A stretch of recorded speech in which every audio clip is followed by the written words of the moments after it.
Welcome to the Unfuck Your Fitness podcast. I am your host, Christy Castillo, and I'm here to give you real talk and cut the BS so you can actually enjoy building a body you love.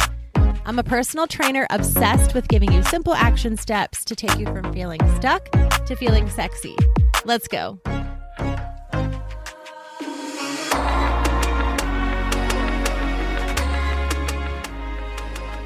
Hey guys, what's up? Welcome to today's episode.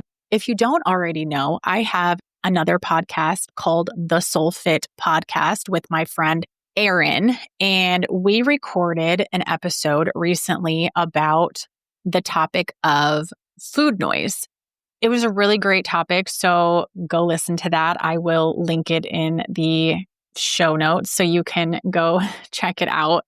But I definitely thought afterwards I need to go ahead and do an Unfuck Your Fitness podcast about this topic too, because it is something that I still struggle with at times. My clients still struggle with at times. I think we will always kind of struggle with. It's similar to the body dysmorphia episode that I just recorded on, where it's something we will always deal with. Maybe not struggle with, just deal with. Food is something we need to survive. So it's something we have to think about. And really quickly, let me tell you what the definition of food noise is. So food noise refers to the persistent and intrusive thoughts about food that can interfere with daily life and eating habits. So food noise, I would say, is more of a negative connotation with food, right? It's persistent. It's an intrusive thought. And it interferes with your life. So when I say that food noise, like I struggle with it sometimes, I don't know if it's food noise. Like I don't know that it really interferes or that it's an intrusive thought. It's just we're always going to be thinking about food, right?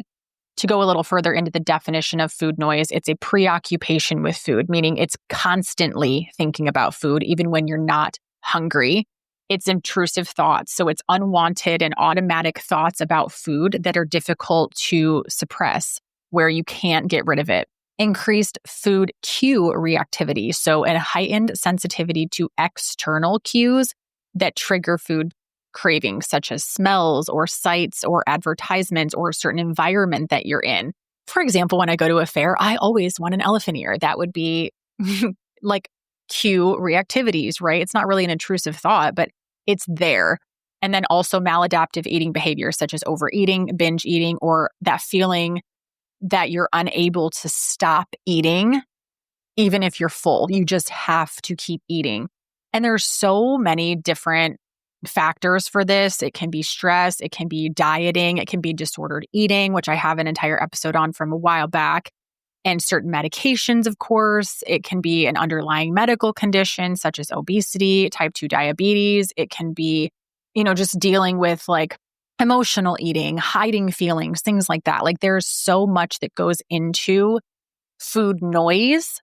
But again, food is something that we freaking need. So it's not like you can just not think about food or not have it around you or not eat, right?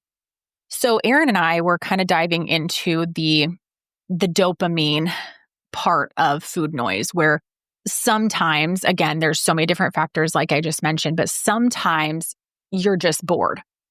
Sometimes you just think you want the food that's sitting out on the counter or the cupcake or the Oreo when really you're just kind of bored. And maybe you need to ask yourself, am I really wanting that? Or am I just kind of I kind of just have this urge really quick that I want to fulfill with said snack or meal, right?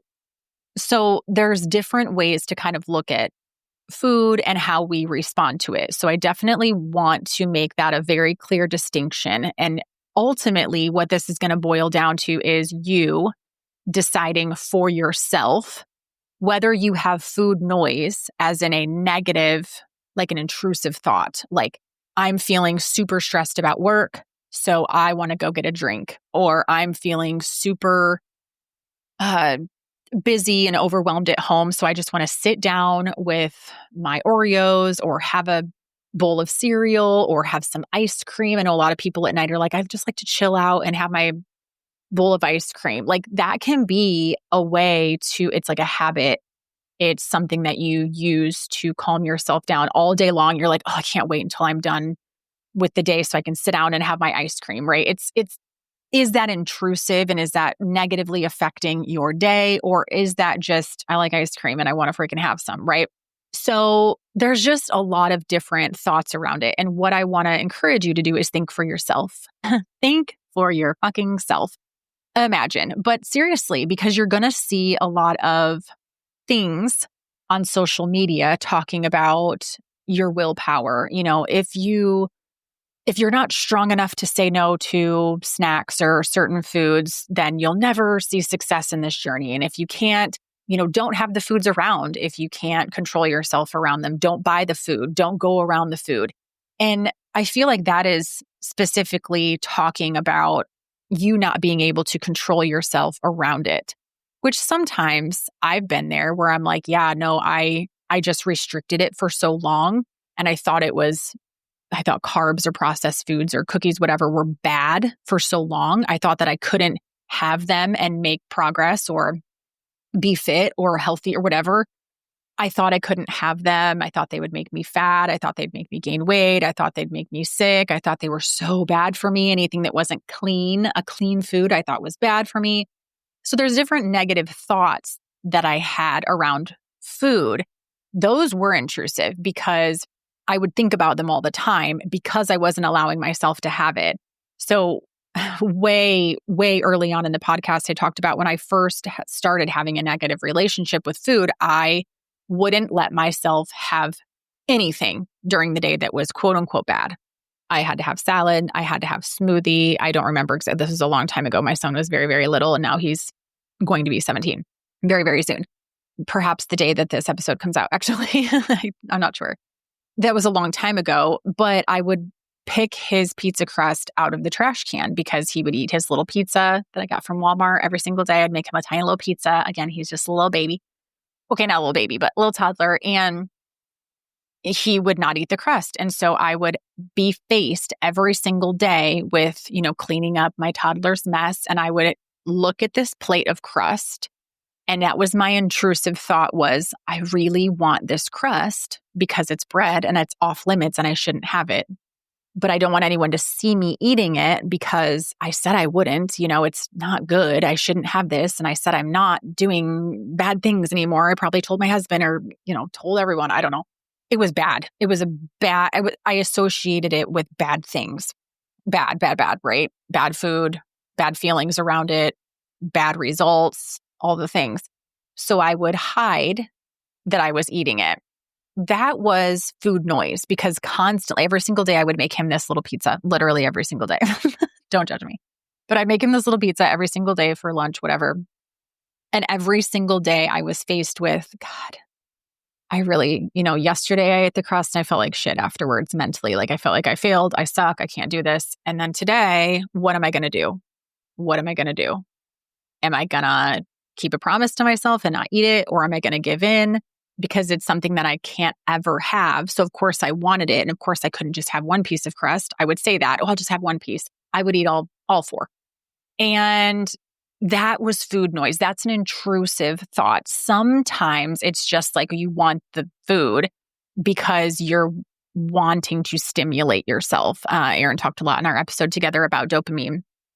And so it's like, yeah, you might just be like, I'm bored. And I've seen on social media before and stuff like, if you think you want a cookie, go for a walk instead. Or if you think you want a cookie, go work out. And it's like, well, that's not really helpful. That's kind of ignoring the process. It's kind of ignoring everything that goes along with it. Then it's no wonder you still want it because you didn't deal with, am I actually hungry? And am I actually hungry for 2 Oreos? I don't need the whole package, but am I actually hungry for 2 Oreos? Because if so, have the freaking Oreos and shut up about it, right? They're not that bad for you. They're calories, they're carbs. It's fine. Fit it into your day and move on, right? You don't need to have this negative relationship with Oreos, for example. But the more you kind of restrict those things, the worse they come. And so if you're just like, I want Oreos, but I'm weak-minded and I don't have any willpower and I suck and I'm a loser if I have them. So instead, I'm going to go for a walk. And then after your walk, you're like, I still want the Oreos. That would be me. Like I used to do that and be like, well, they said to go literally do anything else, go for a walk specifically is what I remember hearing. And so I would get up, go for a walk, move away from the item, just do something, stimulate your mind, do laundry, something. And then you won't want the Oreos anymore. And I'm like, no, I still want the Oreos. I don't know if that's food noise necessarily. I feel like it falls under a category of like food noise where you're just thinking about it all the time, but it's not necessarily negative. In that situation, I probably just should have said, okay, have 2 Oreos and move on. But there are times in my life when I couldn't have had just 2 Oreos. I definitely would have had the entire, package or at least a row.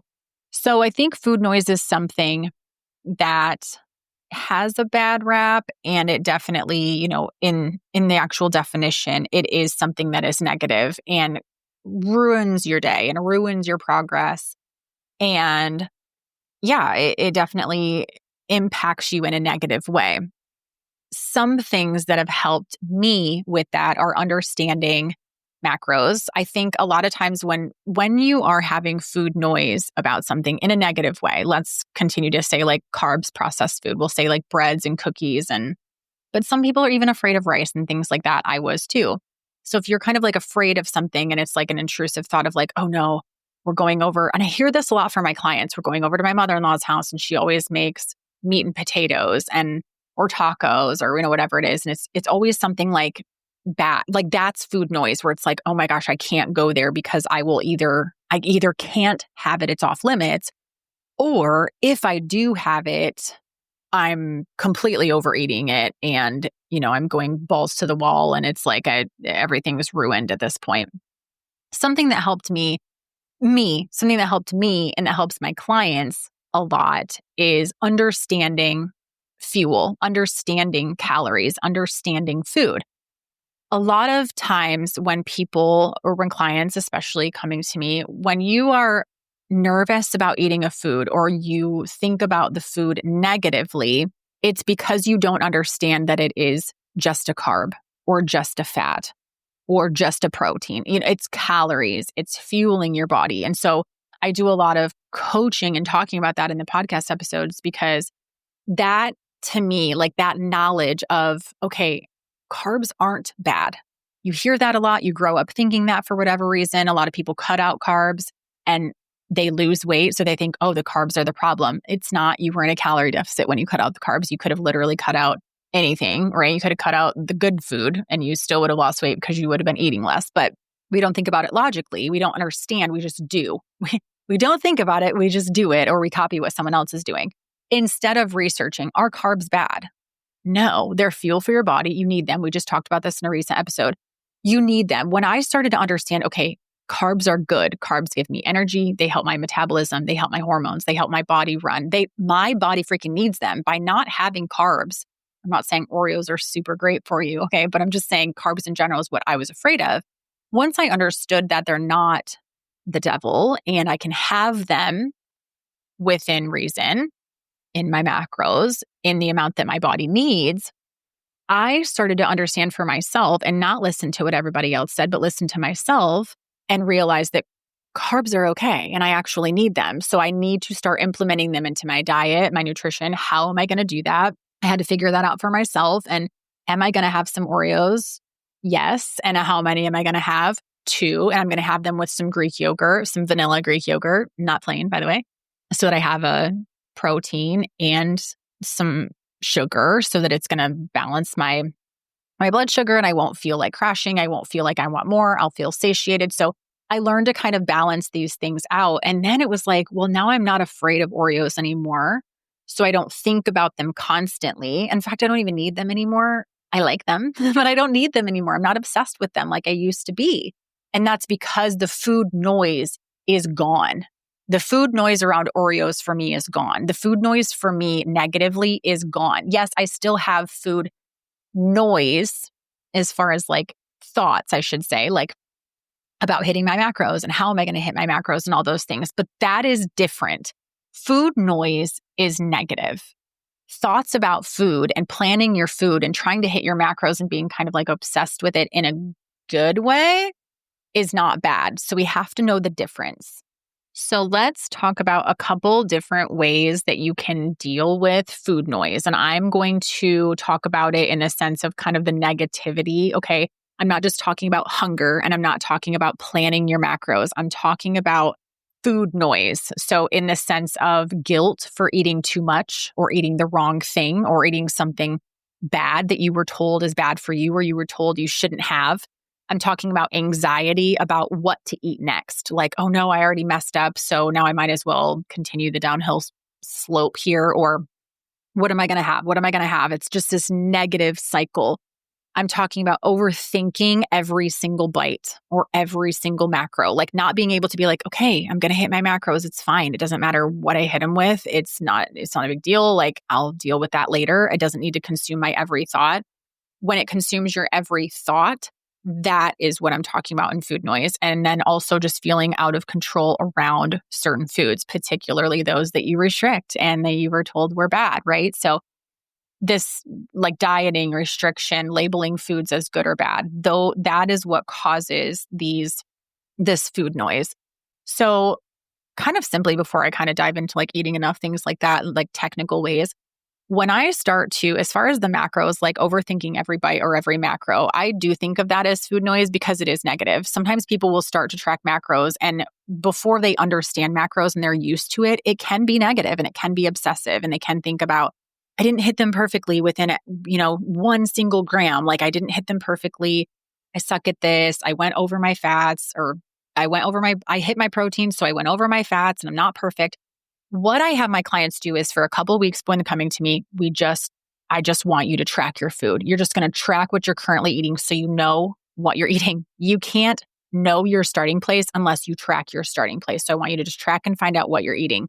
Then from there, set some macro targets that are not perfect and not maybe where you ideally should be in the long run, but where are you right now? What makes sense for you right now to just improve a little bit? And then start to hit those macros with any foods, Oreos, bread, whatever kind of food protein shakes, protein bars, I don't care. Hit those macros so that you feel like, okay, this is possible. Then over time, clean it up. Is there a cleaner version of the protein shake? Is there a cleaner version of the protein bar? Can you take out your Oreos every other day and add in oats or something a little more healthy? How can we swap things to be a little healthier within those macros? So that's a way that we gradually work our way out of this food noise as far as macro tracking goes. So another way to kind of work through this is to eat enough. A lot of food noise comes because you're freaking starving all the time and you've cut out all your favorite foods and you're on a diet and you're constantly thinking about shrinking and being smaller. And I need to almost feel hungry to feel like I'm making progress. Not true. When you learn to fuel your body, especially proteins and carbs, that will heal your food obsession. Undereating is the number one trigger for food obsession. You rarely see someone in a maintenance phase or who understands food, understands their body, understands fitness, understands this whole cycle. Those types of people are not having food noise because we already get it. We understand food. We understand macros. We understand workouts. We understand our body. We have a plan. We're going to follow it. We have a coach we trust. We don't give a shit about food noise because we're like, I'm good. I know what I'm doing, right? It's under eating and not knowing what's going on with your body, not knowing these facts. Those are the number one triggers for food obsession. So hit your maintenance calories consistently. I harp on maintenance calories all the time, but it is the most healing mentally phase of your fitness journey that you will be in. Hit your maintenance calories consistently. Think about health, hormones, metabolism, health. Okay. Your maintenance calories are the best place to be as far as healing your relationship and like fixing a food obsession. Don't skimp on carbs. They regulate your serotonin. They give you energy. You need them. Fuel early in the morning and fuel often. Okay, this is something that helps too. If you wait too long and then you're like, oh my God, I'm instantly starving and now I have to go to fast food or I don't have anything with me or I forgot my snacks.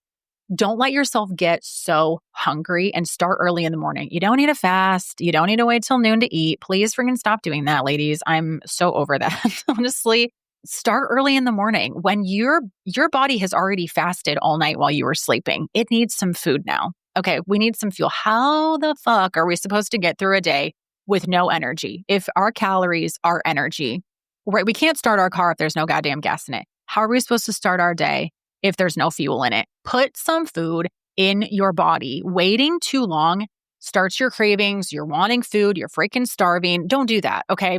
Eat every couple hours. Start early in the morning. Like, let's have a healthier relationship with food, okay? We are grown. We need to start treating our bodies like it.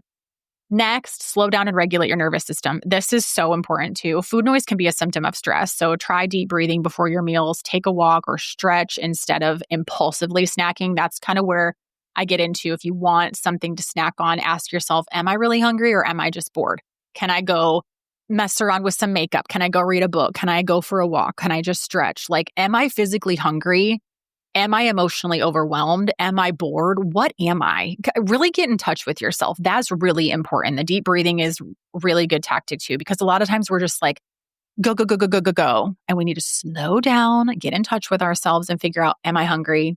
Am I just going crazy? Am I stressed out? Take a couple deep breaths, get in tune with yourself again, and let your brain drive the decision and not your stomach, not your belly. Okay.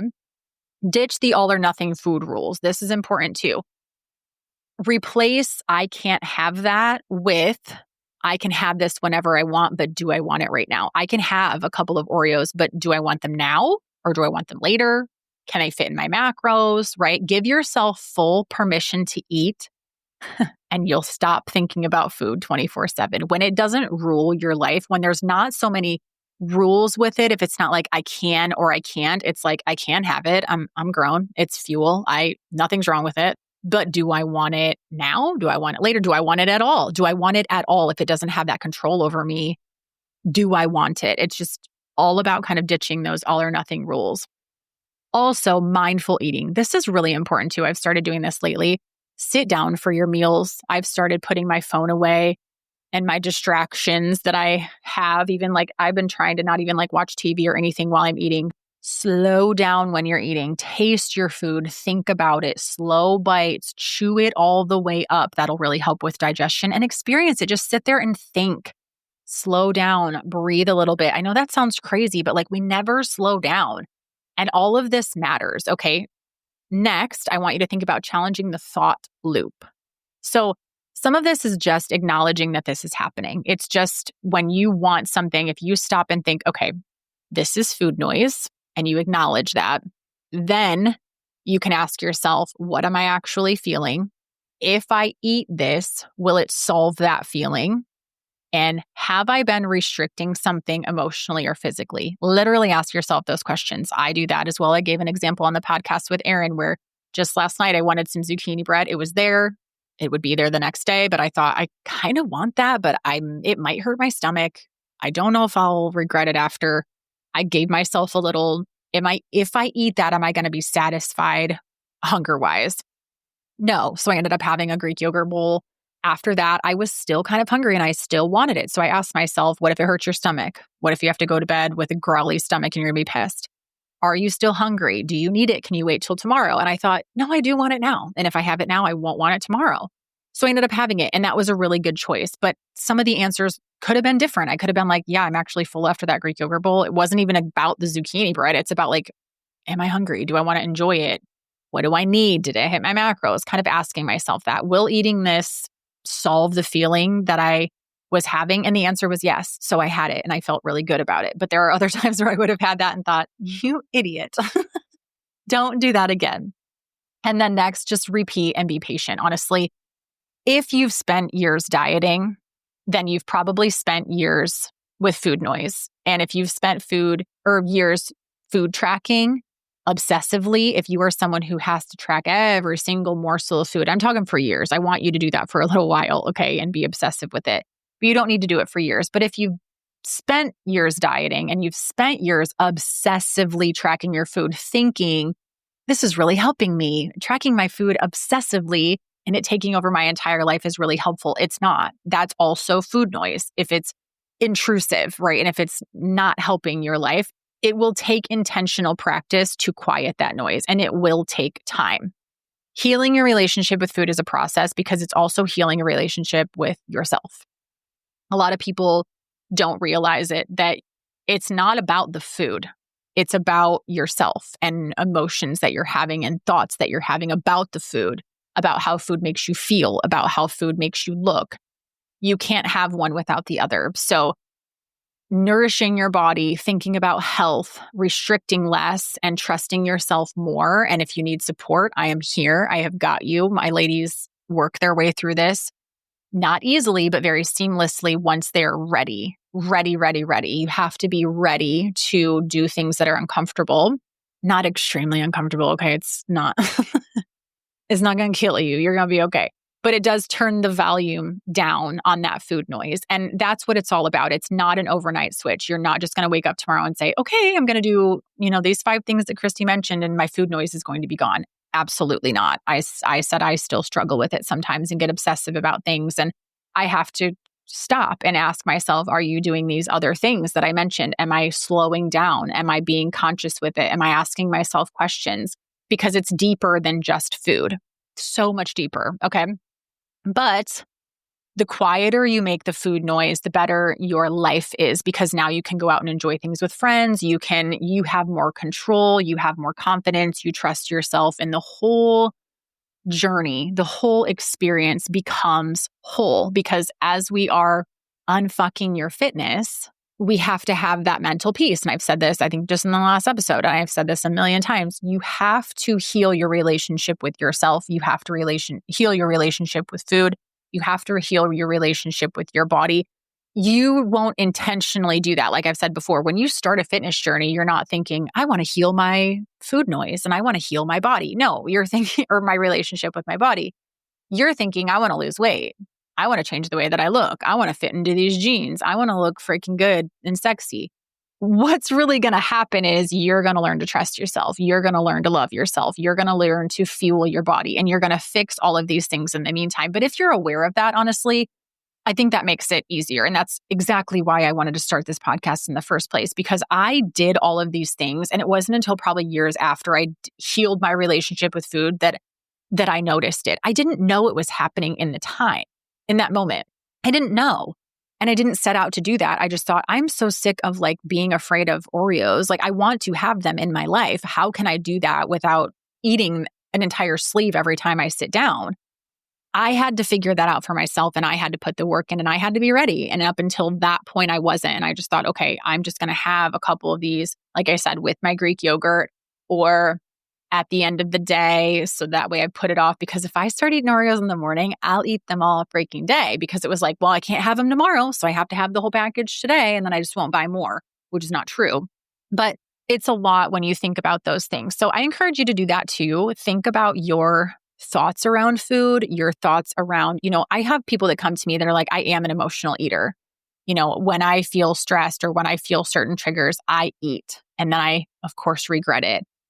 And they're aware of that. I have others that are just not aware. And they're like, I cannot stop eating. I cannot stop thinking about food. If I cut out this food group, that's all I want. So they're aware that they want the food, but they're not aware that it's food noise. They're not aware that that's mental and emotional. They're not aware that you can fix it. They just think oh, good for you, Christy, that you don't have food noise, but I do. And this is why, and this is just how I am. And it's not that way. Erin and I also talked on the SoulFit podcast about some medications, depression. If you're feeling depressed, if you're feeling anxious, if you are experiencing, she talked about her ADHD symptoms, anything like that, that heightens everything as well. My friend Erin talked about how she's struggling. She just got put on ADHD medicine and her food noise is disappearing. And that's kind of where our thoughts on it stemmed from.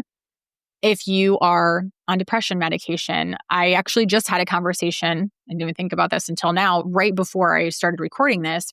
Someone had DM'd me and said, hey, how can I start to do the basics while being on depression medication? Because it makes you hungry and it makes you gain weight. And medications, like I said earlier in the episode, can absolutely hinder this or affect this. So you have to take all that into account. It's not that you're weak.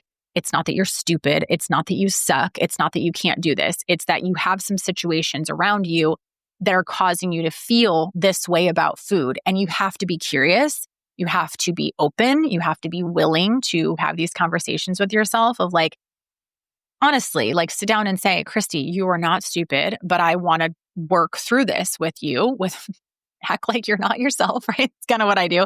I want to work through this with you and figure this out. We have got to figure this out. What is going on? What do you feel when you want Oreos so badly? I feel stressed. I feel sad. I feel overstimulated and I just want to freaking eat. Well, why are you feeling overstimulated? Then start asking questions. If you eat the Oreos, is that going to help you feel less stimulated? Maybe in the second, but then afterwards, you're going to feel overstimulated, stressed, tired, and pissed that you just had all these Oreos, right? So what instead would help you? Maybe if you're feeling overstimulated, you go do some deep breathing and you go for a little walk or you meditate for a second. If you're feeling overwhelmed, maybe you make an entire list of all the shit that's in your brain and get it on paper. And then you have a couple Oreos. I guarantee you'll feel like, this calm about you of like, okay, I can still have the thing I wanted, but I also dealt with it a little bit. And doing that over and over and over is the way that you're going to be able to see progress with this. And again, it's not going to happen overnight, but these are some really, really good tips and tactics to be able to combat this. And I think it's really important that you do so because this is food is everywhere. A lot of people just ignore it. Like, I just won't deal with it. I won't eat it. I won't buy it. Food is everywhere. We celebrate with food. We interact with food. We need food. And so the more you understand it and can be around it, the better off you will be. So I hope this resonated and I hope it was very, very helpful. Please leave me a comment on Spotify. I love reading comments. I really, really, really do. Leave me a comment or a message too on Instagram. But the comments on each podcast episode, I get a weekly email saying how many comments I had, and I try to go in and at least like them and hopefully respond depending on if I'm on my computer or my phone and I can. But I read each and every one of them, and I'm really, really grateful. It really helps me to be able to know your mindset and know if these topics are helpful. So it's really awesome. And plus, I just feel like you're all my friends and I like hearing from you and chatting with you. So I hope you enjoyed this episode and I will talk to you in the next episode. Thanks for listening to today's show. Go ahead and leave a rating and a review. And of course, follow the podcast so you don't miss out on any future episodes. So much if you came to connect with me over on Instagram at Christy Castillo Fit. I will see you next time.